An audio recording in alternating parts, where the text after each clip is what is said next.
Okay, I'm the deputy director of stations in the south of Spain area. It's my work is the management of 175 stations all around this place. It includes high-speed station and big station as Sevilla, Málaga, or Córdoba that a lot of people could know, but also tiny station or medium station associated with commuters or public services.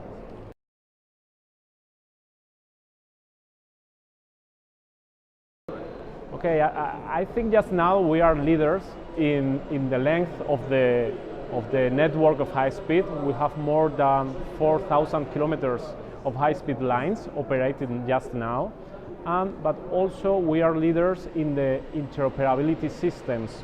We have more than 2,700 kilometers of IRTMS systems, so we are prepared to wait for the trains European built prepare with the RTM system, so it's a market easy to go inside, and also of course trying to improve all the stations and infrastructures with things or issues so important as accessibility.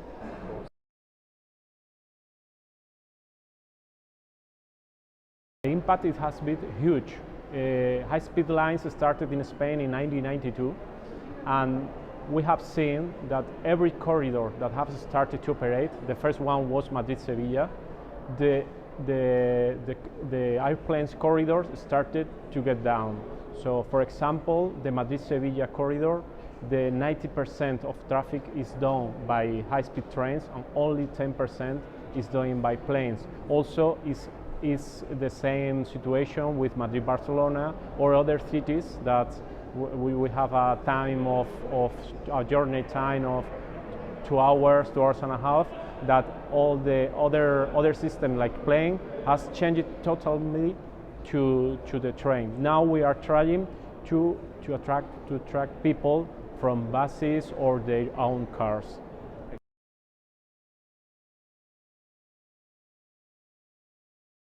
Okay, I think it's evident in all the networks of the world. The train is a free, green system for transport, and in the case of the Adif network, this impact is even less because all the energy that we have is certified always as green energy, providing for aeolic system, solar system. So to travel or using the Spanish network with electrical trains, it means to use always green energies.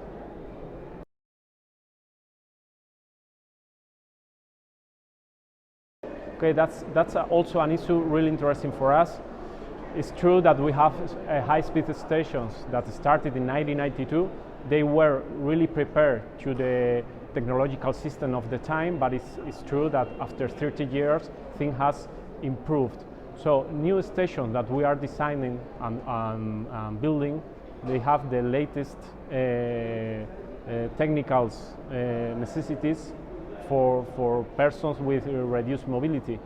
But in the cases that that's not possible, we also offer in big stations or in a lot of stations help people. It's a mobility service that is offered to all the railway companies to take people, to help people from the hall of the station just to the platforms, to the tracks, and it's easy to get. Only by purchasing your ticket, you can sign for the need of Adif acerca service. Acerca means in Spanish to get near. So it's a service to these people when we have some problems of accessibility, but always our aim is to offer a universal accessibility to our stations.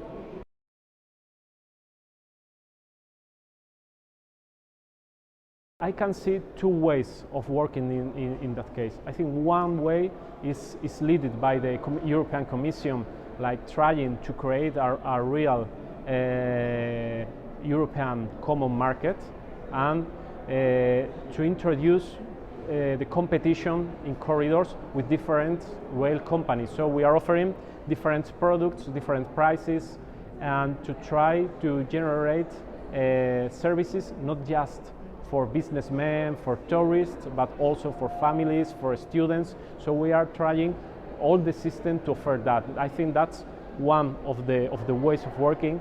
The other one, I think this is not a fight between modal system. I think the goal is the maximum of mobility. So I think we are working, all the sector, with tools like digitalization, and we have to understand the transport like the service door to door, to understand transport as a service. So there are not good or bad transport systems. I think there are systems adapted to a journey, to a person, or to a 1,000 person or only 10 persons. The key, I think, is to use digitalization to try to offer the more green system for all the people.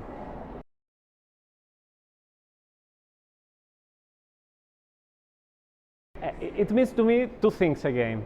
One of it is the right speed for the planet. I think it's like to be aware, because we have no time. We have to change everything really fast to get ready to have an infrastructure and a system resilient to the different changes that we are suffering with the climate change and things like that.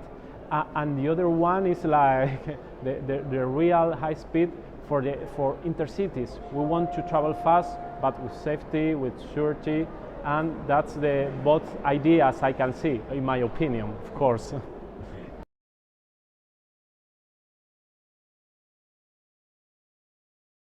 For me, it's the punctuality and also the journey time. But of course, the other ones, I think they are interiorized, are inside me, that I need a Wi-Fi. Okay, we are just working or talking or sending WhatsApp to the family. So it's like it's the basis of the service. We have to need some commodities. But I think the advantages of the high-speed system is the time of the journey and also the punctuality.